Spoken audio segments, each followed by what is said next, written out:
Om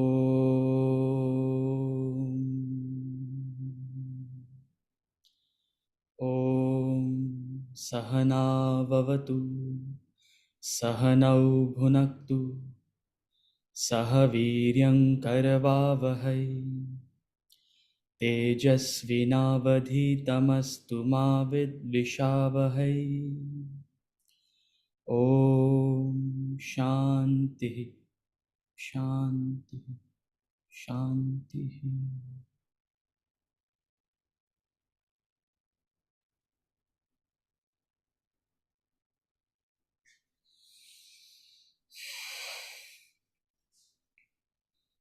Hari Om. Welcome to the new class of Vedanta treatise. as we embark on this journey, let me tell you, I'm very excited. Uh, I personally absolutely love this text.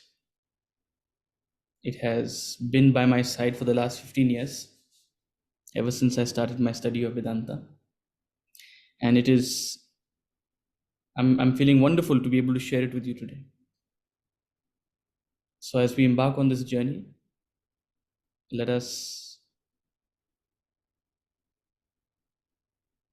be aware of everything we're about to learn, because it is truly a wonderful text. It is a beautiful condensation of the entire philosophy of Vedanta. The entire philosophy of Vedanta. I have no qualms in admitting that whatever I know and whatever I have shared with you so far, for those of you who've been in this classroom before, whatever I know is because of this book. Hmm. One request from everyone, just so that so 50 people have signed up so far for this class. Hmm. I always say it's not how many start, it's how many finish. So hopefully this number will be more than 50 by the time we finish.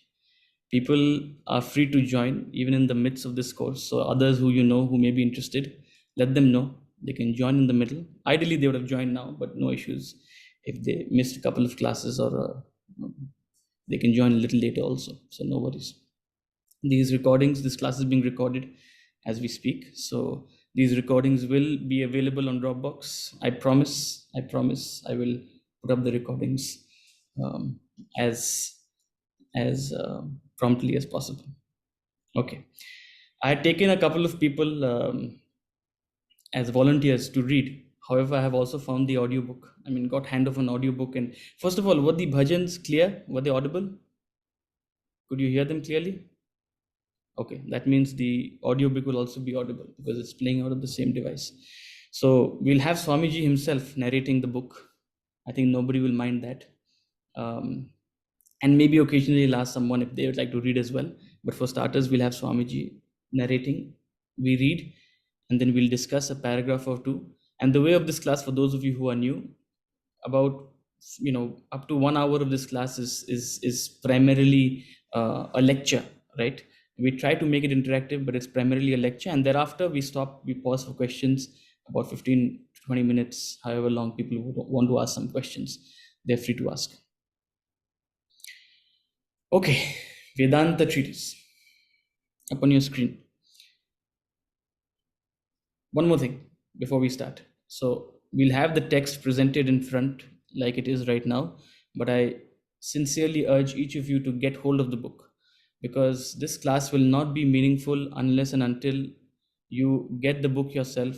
After the class, you read the portion we have studied, you summarize it, you make your own notes to really strengthen your understanding, right? So I really urge you to get hold of this book. Okay, wonderful. Omji has the really old book. That's the collector's edition. He has the collector's edition from early 2000s and even late 90s. You won't get that book again.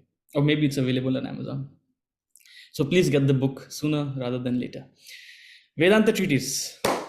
Vedanta. Vedanta is the ancient philosophy of this land. Ancient doesn't mean old. Ancient doesn't mean it's not relevant today. Ancient just means that it is time tested. It has been followed by hundreds and millions of people who have heard it, absorbed it, assimilated it, and by their own conviction passed it on. If people don't pass it on,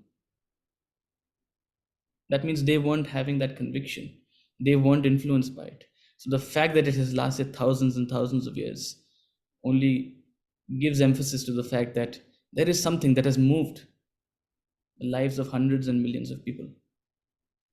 Vedanta. Vedanta is essentially the philosophy of the Upanishads, the philosophy of the Bhagavad Gita, the philosophy in the Puranas, the philosophy in the Brahma Sutras, the philosophy laid out by hundreds of sages, most prominently most recently, most prominently among them, Adi Shankaracharya. He was perhaps most of what we study Vedanta today, the form in which we study it, the thought flow with which we approach it, and the hundreds of sages and gurus who have come and preached it to us, they all have their lineage to Adi Shankaracharya. Vedanta is composed of two words, Veda and Anta. Veda and Anta. Veda means knowledge, Anta means culmination. So Vedanta is the culmination of knowledge. It's the complete knowledge of life. It is the knowledge with which you can live your life and the knowledge with which you can prepare for the afterlife. Most people get interested in the second half. If you ask me, I'm interested in the first half. You assimilate it for the first half, the second half is already taken care of. It's a knowledge for your life and living. It's a knowledge most systematically presented. It's a scientific approach to the mystery of life. And the cardinal rule of Vedanta is you must approach with reason. You must rely on your own understanding. You must assimilate the knowledge with your own manana, reflection, contemplation. This is not a set of do's and don'ts. This is not a set of morals. It's not moral science. It is a thorough philosophy of life, of the mystery of life. And you have to question it like any student of science will. Not from the point of view of disagreeing with it, not with the point of view of finding fault in it, but with the point of view of trying to understand it, trying to get the message. Vedanta. So this text, the Vedanta treatise written by Swami Parthasarathi, we'll quickly go through the contents before we start the preface. So this text is broadly divided into three sections. Section 1 is an introduction to Vedanta. It covers Vedanta for the layperson, Vedanta for someone who is new to the subject. So it starts at the very beginning. It lays out the role of Vedanta in your life, its role in procuring happiness, its role in assuring you material prosperity, and ultimately its role in helping you discover the eternal bliss within, this spiritual goal of enlightenment. And the way you have to begin is from the known to the unknown. You have to go from what you know. So the first step is trying to understand the world and the human being.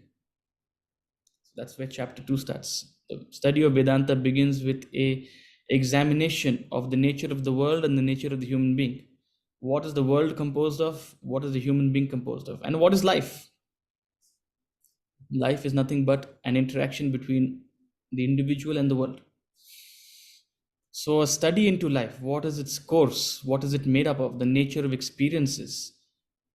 It's only prudent that when you're living life, you understand what are the factors that influence it, and also give it a direction. So what goal are you giving your life? So life, its course, elaborated in chapter 3.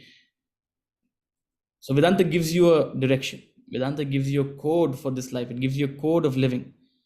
Broadly, for those of you who are new to the subject, for those of you who know the subject, broadly this covers karma, bhakti, jnana. It introduces that concept. And it elaborates, chapter 5, 6, and 7 elaborate on karma, bhakti, and jnana, action, emotion, and wisdom. And karma, bhakti, jnana will lead you to the culmination of human life, chapter 8. The culmination of human life. So this is a very helpful introduction, which is sequenced in the manner of your individual evolution. Thereafter, we come to section 2, which covers practical Vedanta. What does practical Vedanta mean? It goes a little deeper into the individual concepts, those concepts which are touched upon. It goes a little deeper. It becomes a little more rigorous. It's a detailed study into the human composition, covering all the sheets, covering all the bodies, introducing the concept of the three states of consciousness: waking, dream, and deep sleep. Thereafter, it probes you to inquire into yourself. What is the nature of your personality? What is the true nature of your being? Chapter 11 delves deeper into the states of consciousness, which were touched upon briefly in chapter 9. One of the most philosophical concepts which help you turn inward: the state of waking, dream, and deep sleep. And in order to progress spiritually, in order to delve deeper into these states of consciousness, in order to climb the ladder of spirituality, you need the four yogas. Yoga means the spiritual path. Yoga means your journey to the union. So the four yogas: Hatha Yoga, Bhakti Yoga, Jnana Yoga, Karma Yoga. The four yogas are elaborated in chapter 12. The yogas lead to a state of withdrawal, mental withdrawal, lead to a state of objectivity, of maturity. That maturity is called renunciation. This chapter beautifully elaborates on renunciation, removes a lot of misconceptions, and gives you an inspiration to achieve that state of renunciation. When you live a life of renunciation, you turn quieter, you turn inward, you turn meditative, you become prepared for meditation. Chapter 14. And meditation is the gateway to self-realization. Chapter 15. That covers in a deeper essence the journey. And section 3 is the core philosophy for those of us who want to understand it from a deeper intellectual perspective. The essence of Vedanta, its root. First and foremost, it talks about the use and abuse of religion. Religion is meant to deliver the deepest philosophy of life. However, it has become a tool for power and politics. It has become a tool for unnecessary mundane activities. It's been abused. Nobody follows religion for what it is meant to. Religion is an investigation into the unknown. Religion is an investigation into the nature of the world. It is a study. And what is the study? Primarily, Vedanta studies the law of causation which pervades the entire world.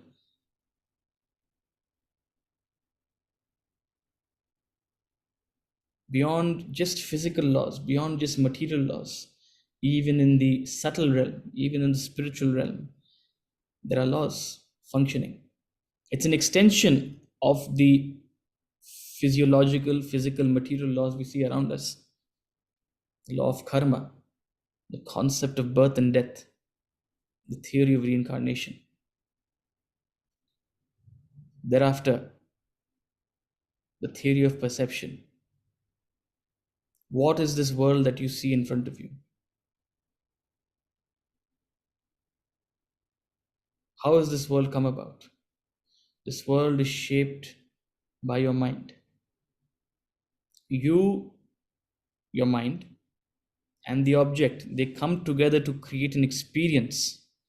Without the object and without your mind, either one is missing and there'll be no experience. So what is this perception that we experience? The way you perceive the world is completely different from the way an elephant perceives the world. It's completely different from the way an ant perceives the world. The way you perceive the world is completely different from the way your child perceives the world.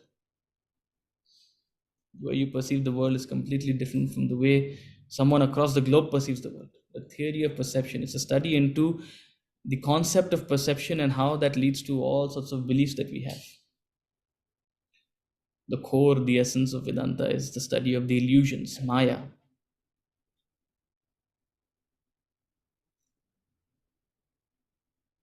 This world that you perceive to be true is in fact but a dream. It is an illusory projection. It's an illusory projection upon the supreme reality. Brahma Satya, Jagat Mithya. The supreme reality, Brahman alone, is true. This world is but a dream-like imposition upon it. A study upon that supreme reality. Tat Tvamasi, that thou art. You are that supreme self. You are that supreme reality. The book ends with the ultimate pronunciation of Vedanta, Tattvamasi. And when you realize that, you will say, you will roar like a lion. You will say, Aham Brahmasmi, that I am. I am that Brahman. So, three sections. First is beginner, second section is intermediate, third section is advanced. Mm. And we'll get there. We'll take some time, we'll proceed, we'll progress gradually, but we'll get there. So, without further ado, we'll start with the preface. Let me know if there's any problems in hearing the audio, okay? Vedanta Treatise, The Eternities. Preface. The Vedanta Treatise presents the ancient philosophy of Vedanta, a philosophy which enunciates the eternal principles of life and living. Living is an art, a skill, a technique. Few have understood it to be so in the span of human history. Nevertheless, you need to learn and practice the technique of living as you would for playing a musical instrument or flying an aircraft. The world today is unaware of this process of learning. It is not taught in a school or university, nor in a moral or religious institution. Thus, people go through a mechanical way of living, merely following a routine of their predecessors. They lack this fundamental knowledge of living and become victims of stress and strain. Living is an art, a skill, a technique. Says Swami Parthasarthi. Living is an art. Any art has to be perfected. It is a skill. It has to be honed. It's a technique that has to be learnt. Just because we have lived X amount of years in our life doesn't mean we know how to live. In fact, many will argue, looking at the state of the world, that most of us don't know how to live. You have to learn and practice it. But the world is unaware of this process of learning. Our school, our education system is completely mundane. When I say mundane, it is result oriented. The rare person looks to learn to transform themselves. The rare person has that liberal approach to learning. It's 1 in 1,000, 1 in 10,000. I think that's also less. 1 in 100,000. Very few learn for the sake of learning. And even if they learn about the world. They learn about history, they learn about geography, they learn about physics, they learn about chemistry. But few people learn about themselves. Few people learn about the human experience. We're not saying you have to become a PhD in human experience, but at least have the basics.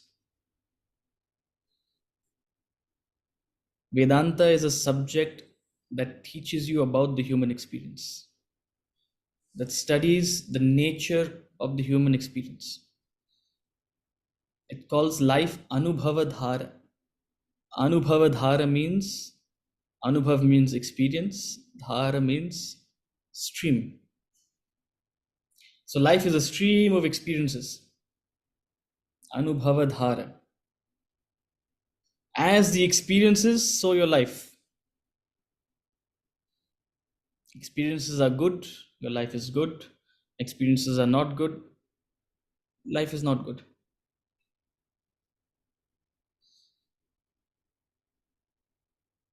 But the experience is not so simple. An experience also, what is an experience? It's important to understand what is an experience. An experience is composed of two entities. Any experience is composed of two entities. There is an experiencer, the individual experiencing, and there is the world, the experienced. Any experience has two entities, the individual experiencing and the world which is being experienced.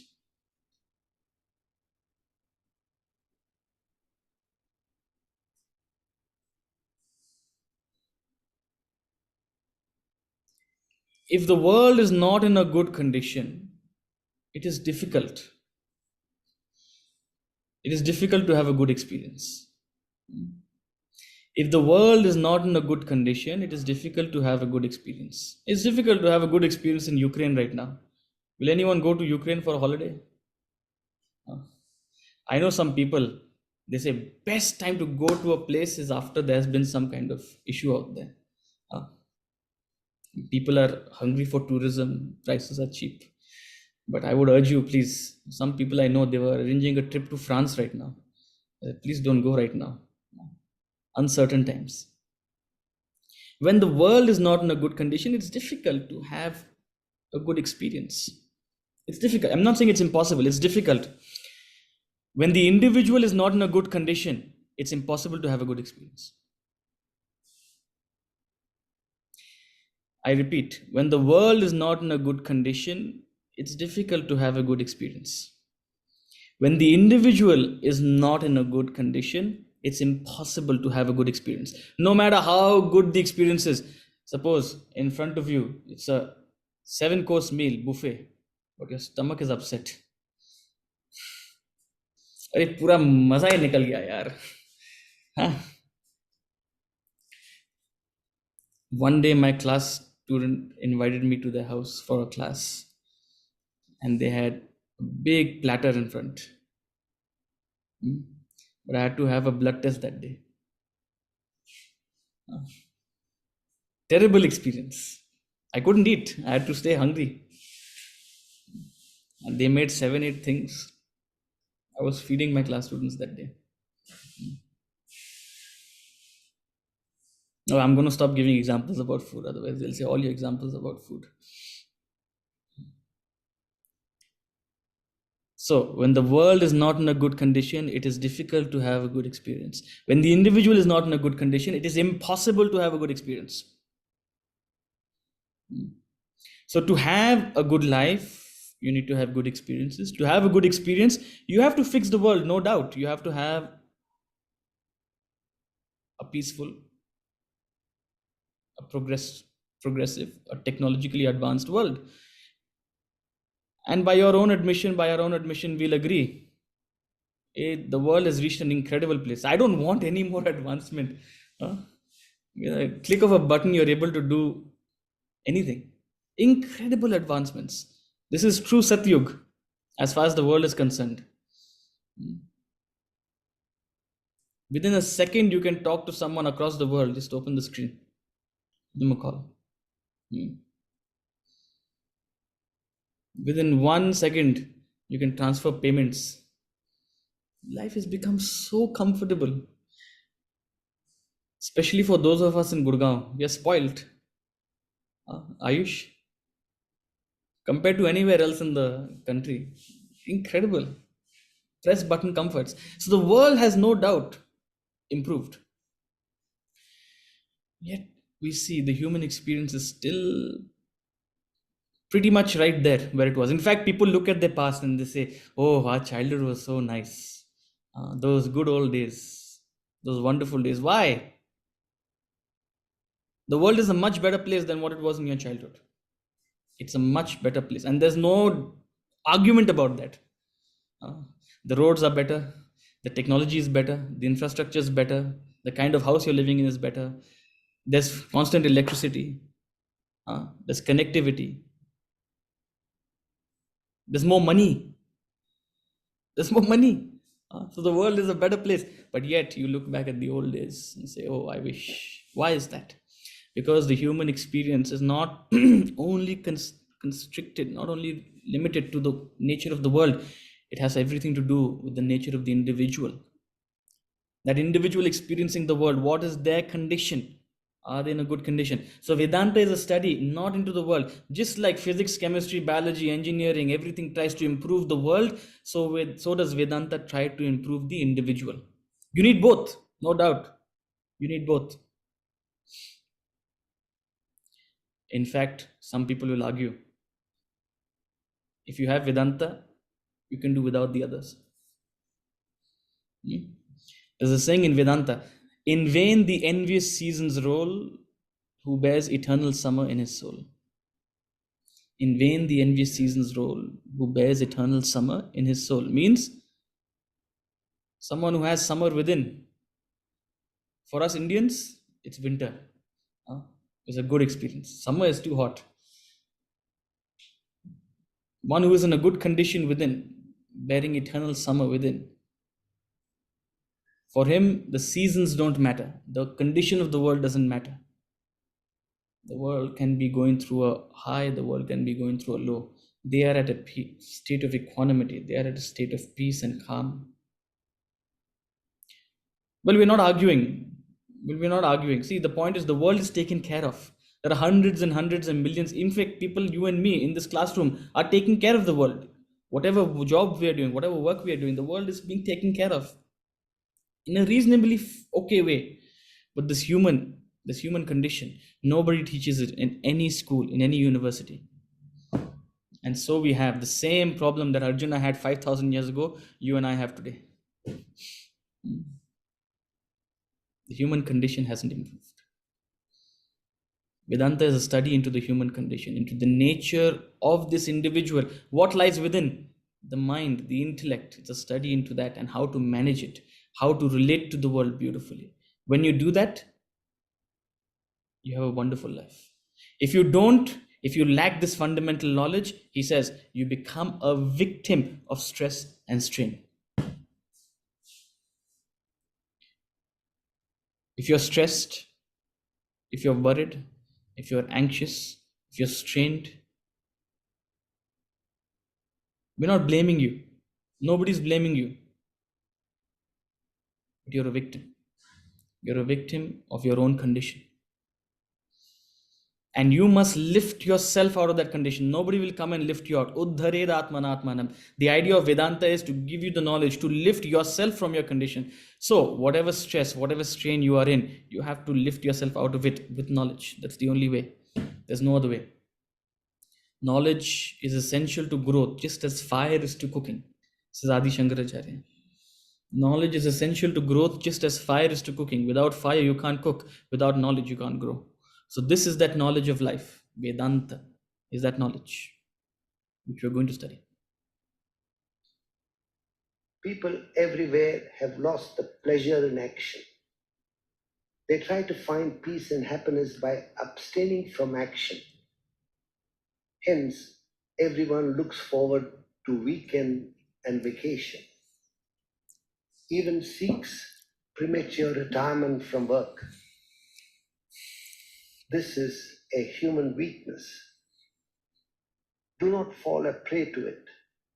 If you cannot find peace and happiness in action, you can never find it through abstaining.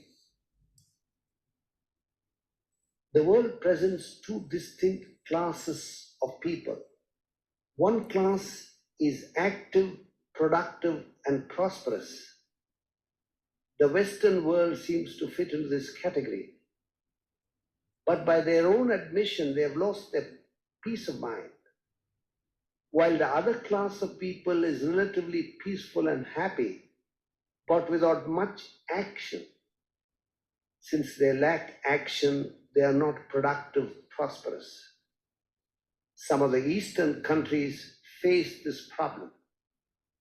Thus, there is action without peace on one side and peace without action on the other. One wonders if it is possible to combine dynamic action with mental peace. Vedanta provides the answer. The few who have imbibed the knowledge of Vedanta, learned and practiced the technique of living, live a dynamic life of action while enjoying perfect peace and happiness within. So the whole concept of the world is ulta. We don't have this knowledge of life. We don't have this knowledge of the individual condition. And so the way in which we approach the world is absolutely perverted. It's perverse. We've lost the pleasure in action, he says. We derive no pleasure from action. We have our entire happiness, our entire condition is dependent upon the result of the action. And if the result is in our favor, it's a temporary satisfaction. If the result is not in our favor, depression. We oscillate between joy and sorrow depending on the result of the action. And so we're always dependent. We're always, our happiness, our condition is always dependent on the outcomes in the world. If that wasn't problem enough, the way in which we approach action completely burns us out. We get tired, we get stressed, we get completely burnt out. We want to run away from action after some point of time. Our idea of peace, our idea of relaxation is running away from activity, taking a break. He says, if you cannot find pleasure, if you cannot find peace in the action, you can never find it through abstaining. No sooner you can give yourself a couple of days of peace, even that peaceful place will become a hell for you. Even that peaceful place will become a hell for you. First of all, if you abstain from action and you stay at home, within a couple of days, your presence will become a hell for others. हाँ, ये क्यों नहीं जाते बाहर? हाँ? Why doesn't he leave? Your own presence will become a burden on others. Vedanta provides that knowledge with which you take to action with that positive mindset. You take to action with the right approach. Action itself becomes most invigorating. Action itself becomes most entertaining, most rewarding. The joy in the process. He says, it provides you the knowledge with which you can experience both action and peace. There seems to be this paradox where there is action, where there is prosperity, there is no peace. And where there is peace, it's at the cost of action. Means people are peaceful in the village. If you go a little bit from here, you'll find, especially in these villages in Haryana, people are sitting outside in the charpai. And in Haryana, they smoke hookah a lot. Yes, smoking hookah and relaxed. No idea what they did this entire week.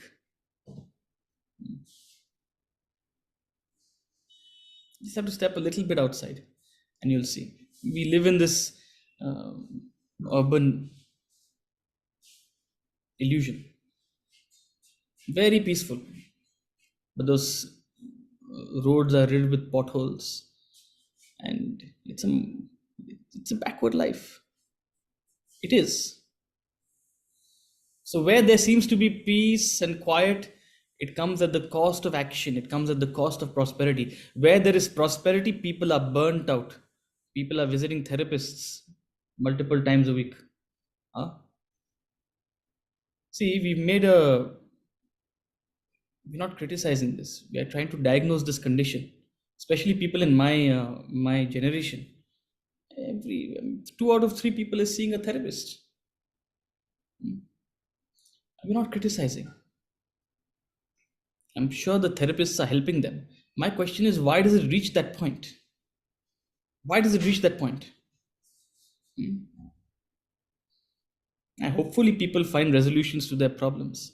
But ultimately, to make you self sufficient as far as your mental condition is concerned, Vedanta provides you that knowledge with which you can live your life, you can manage your relationships, you can manage your business, you can do whatever you're supposed to do. You can live a fast paced life full of productivity, but at the same time remain completely balanced within. You can deal with the ups and downs, you can deal with the challenges, you'll take to it gracefully. So, that technique is what Vedanta tries to teach to us and does. But beyond that, Vedanta goes even further. he says. Above all, the treatise helps you to evolve to greater heights in your own spiritual path. It provides you with the knowledge and guidance to reach the ultimate in human perfection, the goal of self realization. See, he's not spending much time on this topic right now because he knows we're all starting the study of the book. Uh, for us, the earlier paragraph is more important. He'll spend an entire section on this concept, on this goal or self realization. He'll spend chapters after chapters, but in the preface, he's just mentioning it. Above all, beyond just managing your life, beyond just managing your affairs, Vedanta gives you a direction to unfold, to unlock this mystery of life. That's the real gift of this knowledge. That's the real gift of this knowledge. For those who have the eyes to see, yah pashyati sah pashyati. Those who see it will see it. That's the true gift. It'll help you lift yourself to spiritual heights and incredible knowledge. The goal of self-realization. The book contains 21 chapters spread over 3 sections. The first section introduces the concept of Vedanta to help those unfamiliar with it. The second deals more with its practical application, how Vedanta can be ingrained in your lives. The final section covers the highest tenets of its philosophy, culminating in the transcendental experience. It plows through human ignorance and delusion to discover the pristine glory of one's supreme self. Section 1, Introduction to Vedanta. The first section introduces Vedanta to the lay person. Vedanta is a systematic knowledge which explains the meaning and purpose of your existence in the world, a knowledge that is founded on its own authority. It trains you to think for yourself, to analyze, investigate, and realize the quintessence of life, not to submit yourself to blind faith, superstitious belief, or mechanical ritual. Ultimately, it leads you to spiritual enlightenment. I said this before, I'm saying it again. There is no place for blind faith. There is no space for superstition as far as Vedanta is concerned. People may have different insights and people may come to different conclusions. You may not be able to understand what the other person is able to say. You may agree or disagree with them. But ultimately, what this knowledge does is helps you to think for yourself. It is not giving you knowledge only, it is giving you the capacity, it is helping you to gain knowledge for yourself. It's helping you sharpen your buddhi to think, reason, judge, decide, analyze, investigate, comprehend, question, because you have to ultimately come to your own conclusions. You have to come to your own understanding. It is not, Vedanta doesn't get its authority just because it has survived for 5,000 years. That's only an indication that there is something here. The fact that it has survived thousands of years means that you and I should pay attention. But just because it has come down from 5,000 years doesn't make it true per se. You still have to study it and judge it not by how old the text is. You have to judge it by reason. You have to think, you have to question. I always say those who are questioning in this classroom are doing a great service, not only to themselves but to others out here. So to pay attention, to have that rapt attention, to genuinely try to understand and resolve any queries that come to your mind. You must use this classroom, this platform, as a way in which to ask questions. You're helping everyone else.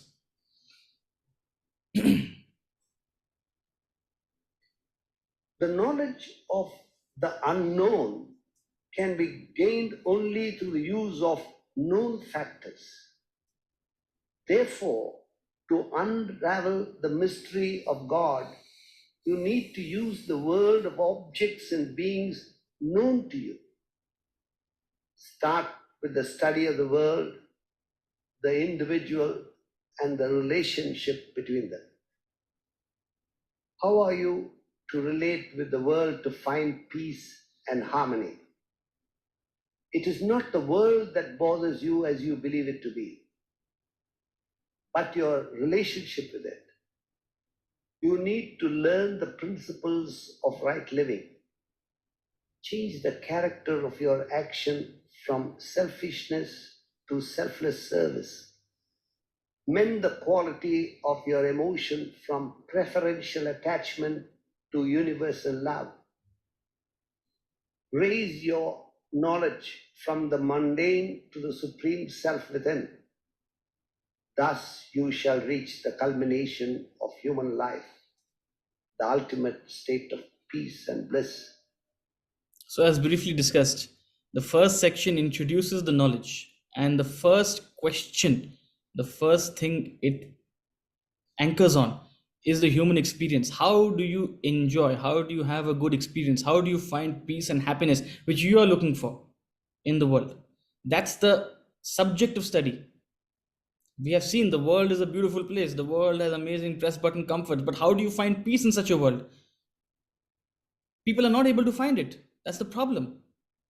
In fact, it seems that the more the world advances, the more unhappy people are becoming. The more technology advances, we have less and less ways in which we can maintain our sanity. We get new technologies, and we seem to ruin our lives with it. The same technology which seems to do so much for us, we become addicted to it. We develop wrong ways of contacting it. We are not able to derive the true benefit of it. So he says, it's not the world that is the problem. The world is not the problem. No technology is bad. There's nothing, no person is bad. You may say, no, no, no. Listen, you haven't experienced life. You are just 30, 31. Yeah. What have you seen life? I don't know if any of you are thinking that. I started teaching 5, 6 years ago, and then that time I used to feel that maybe I'm too young, That's why people will question me. Now I'm a little more confident. Been married for 3 years, so I can put that on my CV now. It's not the world that bothers you. It's how you relate to it. It's how you deal with it. How do you relate to the world? How you see the world? What is your world view? What is your relationship with the world? And what is this relationship we are talking about? The kind and quality of action you perform, the quality of emotions you entertain, how you relate to things from the point of view of your emotion. What kind of knowledge do you entertain? What kind of knowledge do you choose to gain? So he says you have to change the character of your actions. You have to improve the quality of your emotions. You have to shift the direction of your knowledge. That's the way in which you uplift your relationship with the world. You change your worldview, you change your approach to seeing the world. And when you change that approach with this knowledge, you're able to enjoy. You're able to, as he says, gather honey from a weed. There's a beautiful poem which says, in the last lines of those poems, they say, those who truth and wisdom lead can gather honey from a weed. If you are led by truth and wisdom, if you have knowledge, you can gather honey from a weed. What's a weed? A weed is a useless plant. A weed is a problematic plant. A weed is something you want to get rid of. A weed is something you don't like. That's a weed. If you're a gardener, you'll know what a weed is. A weed is a problem. That's what it is. He says, you'll gather honey from a weed. Honey means amritam. Honey means joy. Even in a problematic situation, you'll gather some joy, some learning. You'll have a different way of looking at it. To those who truth and wisdom lead can gather honey from a weed. So raise your knowledge, raise your emotions, raise your approach to action. You'll reach true bliss in life, and ultimately you'll reach the culmination of human life, what he calls spiritual enlightenment, the goal of religion. Goal of religion. Section 2, Practical Vedanta. The second section covers the practical application of Vedanta in life, explains the composition of a human being, the 5 layers of human personality enveloping the inner self, the 3 states of conditioned consciousness known as waking, dream, and deep sleep. Every human being goes through the cycle of these states. None realizes the pure consciousness, the core of one's being. Vedanta directs you to discover the core, the supreme self within. Humans fall under 4 distinct classes depending on the development of their mind and intellect. The predominantly emotional, the predominantly intellectual, balanced in both, underdeveloped in both. Accordingly, the 4 paths of devotion, bhakti, knowledge, jnana, action, karma, and compulsion, hatha, are prescribed respectively for their spiritual development. Practicing these disciplines, the seeker evolves to the state of dispassion, which prepares him to enter the final stage of meditation. And through meditation, he reaches self-realization. A self-realized person is one with God. He revels in absolute peace and bliss, becomes a beacon for the rest of the world to follow and steer their lives towards evolution. So this section is a deeper study into the concepts of Vedanta, which were initially introduced, which will be introduced in the first section. So the second section will go deeper into these concepts, giving one a very practical understanding of not only what these concepts say, but how to actually implement them, how to approach them. First and foremost, it elaborates on the core of your being, beyond your body, beyond your mind, beyond your intellect, beyond this physical and psychological body. Beyond this lies the core of your being. That core is called the Atman. That core is the spirit. See, people get confused between the words soul and spirit and all these things. You know, the spirit is not the soul. What you call the soul of a person, usually what we mean is the subtle body, the mind and the intellect. Mm. It's a psychological body. It's not physically manifest, but it's your vasanas, it's your qualities, it's your individuality. So that is your soul. But beyond this physical body, Sharira, and beyond the soul, the subtle body, the Sukshma Sharira, lies your Atman, your true self, the Godhead in you. Ultimately, the subject of Vedanta is pointing towards that. It helps you discover this core. And that is what will truly lift you to the ultimate state of enlightenment. Again, he very practically elaborates on the spiritual journey, what is called yoga. Yoga is the another name for the spiritual journey. Yoga comes from the root yuj, which means to join, to unite. So yoga is the path of uniting, the path of joining, the path of joining with your real self, your real nature. You have lost your true identity, you have lost your true nature, you are meandering in darkness, not knowing who you are and what you're truly looking for. You ascribe your identity with something that is born at a certain date and might die, will die at a certain date. But you have no idea where you came from. You have no idea where you're going. You know not who you are. You know not the mystery of your own being. So the journey to discovering that, resolving that mystery, finding the truth is yoga. And the four paths of karma, bhakti, jnana, and hatha are prescribed for people depending on their own temperament. Hmm? So you have a mind with emotions, you have a intellect which thinks and reasons. If you are predominantly emotional, if your mind pronounces is more predominant over your intellect, you're guided, you're recommended bhakti. If your intellect is more pronounced over the mind, you're recommended jnanam. If you're balanced in both, you're guided with karma. And if you have a lack of both, you have to do hatha. Now you know the meaning of hatha yoga. The purpose of hatha yoga is to get you ready, huh? Slap you awake. That's it. The purpose of hatha yoga is because you're sleeping. You have to wake you up. But once you woke up, what are you doing? After you woke up, you have to understand. You have to proceed with karma, bhakti, jnana. So hatha is just the first step. huh?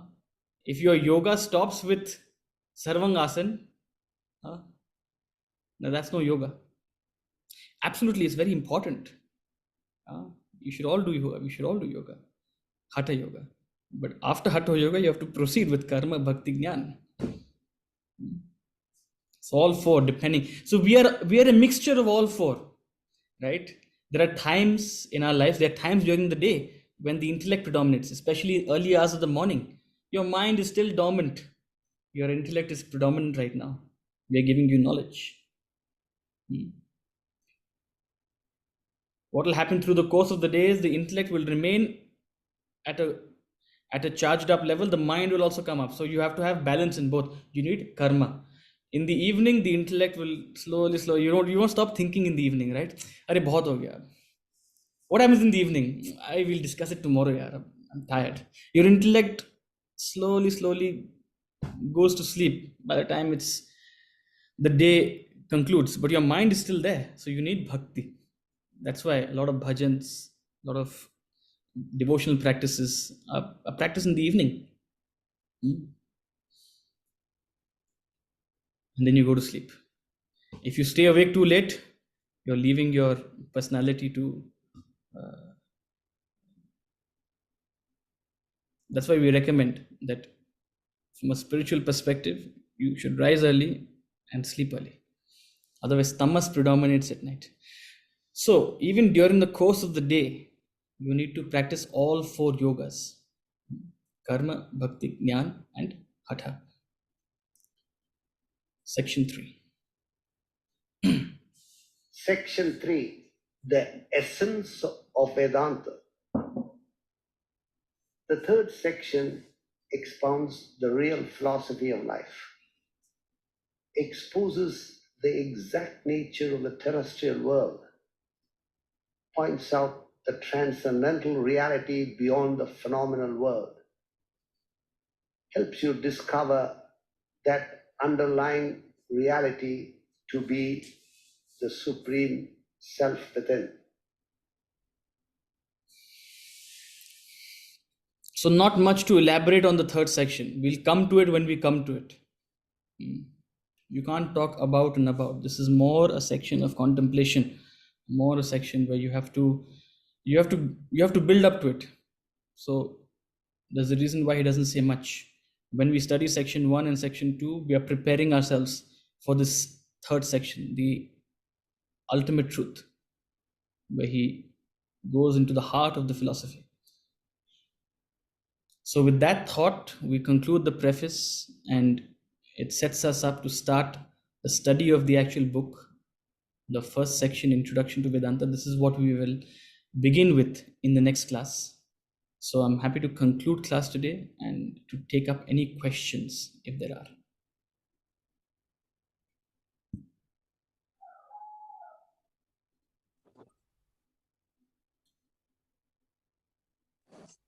Utsav, I have a question. Mhm.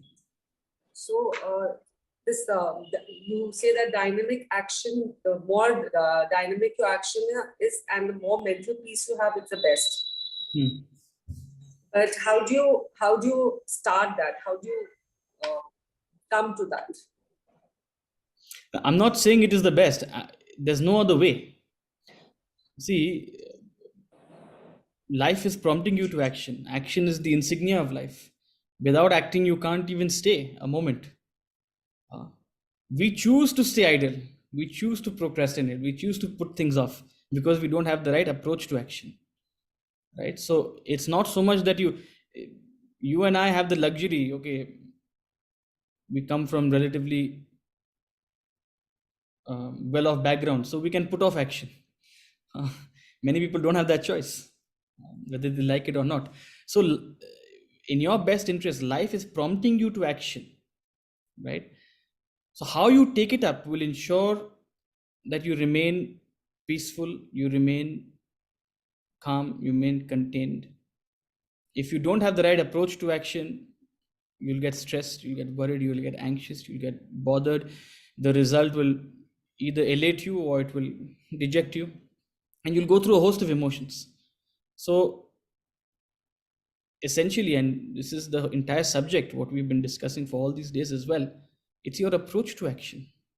Karmanyevadhikaraste ma phaleshu kadachana. That's the entire the entire philosophy is packed into that verse. How do you approach action? With what attitude? With what bhavana? Do you have kartritva bhavana? Do you have bhoktritva bhavana? Right. So the way you start is taking this knowledge and implementing it into the very next action you do. How do you deal with the next chore in your life? How do you plan your day and how do you relate to the tasks you have at hand today? Do you do it with a sense of duty? Do you do it with a sense of obligation? Do you do it with a sense of commitment? Do you resist kartritva? Do you resist bhoktritva? So that's the entire exercise. That's how you start. There's no other way.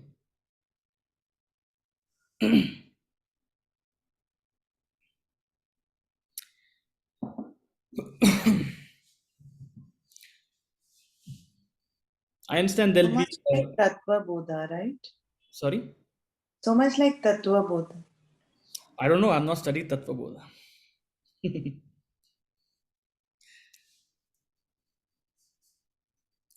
I understand there might not be too many questions since we just covered the introduction, but people may ask any general question also if they have. So I just wanted to ask about the book itself. Have there been? This is a reflection by Swami Parthasarathi. Mhm. There have been other philosophers who've expounded on this, and this draws, as you said, from various spiritual texts. So, is this also embodied in a kind of in a spiritual text of its own? No, see, I think, for example, if you've studied the Gita, you'll be able to say, this entire eighth chapter is chapter 18 of the Gita, right? I'll just run you through the contents again. For example, look at the chapter 8, the personality chart. Those of us who completed chapter 18 currently from the Bhagavad Gita recently, it's all from there, right? When you study waking, dream, deep sleep, states of consciousness, it's coming directly out of some Upanishads, right? So for those of us who perhaps have studied some scriptures, we'll be able to relate to. So it's knowledge taken from various texts, right? Perhaps see the idea is when you study the Upanishads, Ishavasi Upanishad, verse 3 will say, do karma.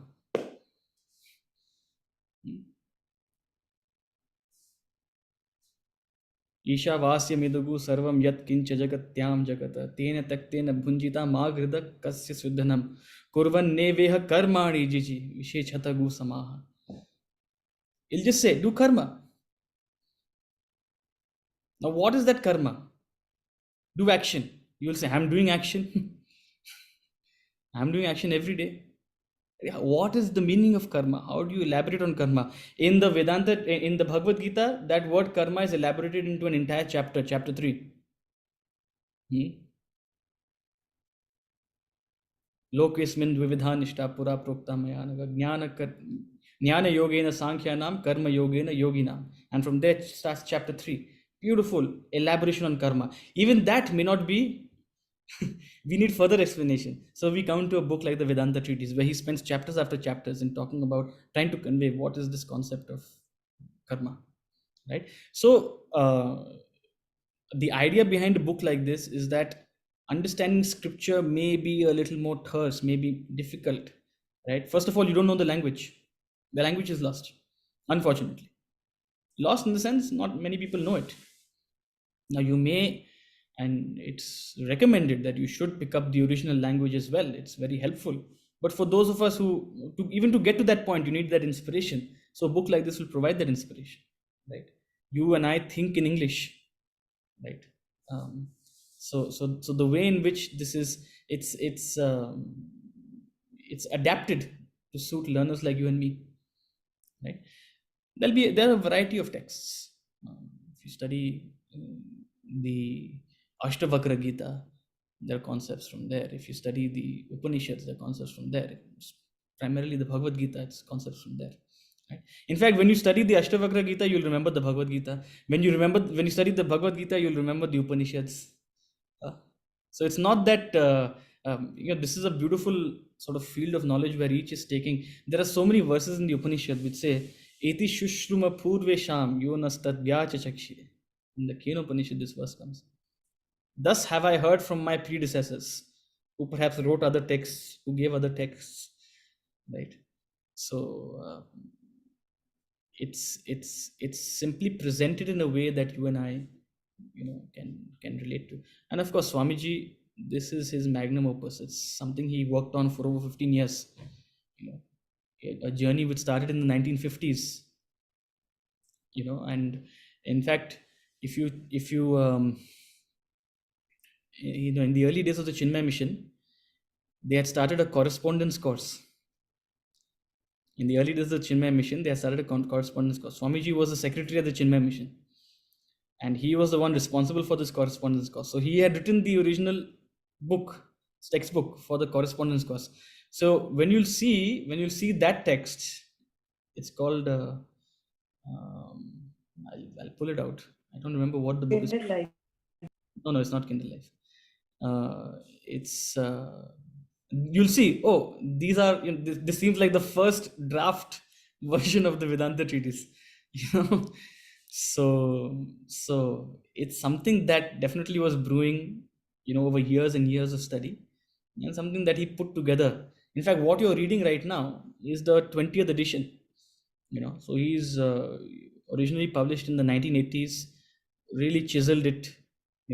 For those of us who have read earlier versions, we see the clear distinction, and there's a reason, because he's always seeing the kind of feedback that's coming from learners and how they're relating to the text. So it's really streamlined, in a way that is helpful to the learner, right? But it's his magnum opus. He spent decades and decades. Meera just pulled out the 4th edition. I have a book from 92.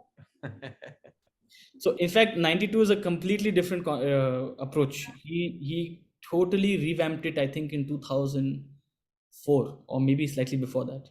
He totally revamped the book in, like, the concepts are very similar, but his approach. So for this class at least, don't read that book. Yeah, the first sentence is different. Yeah. So The entire text is very different. The idea is the same. The approach is different, right? Yeah. Let me see if I can pull out the text actually. Let me stop the recording because it is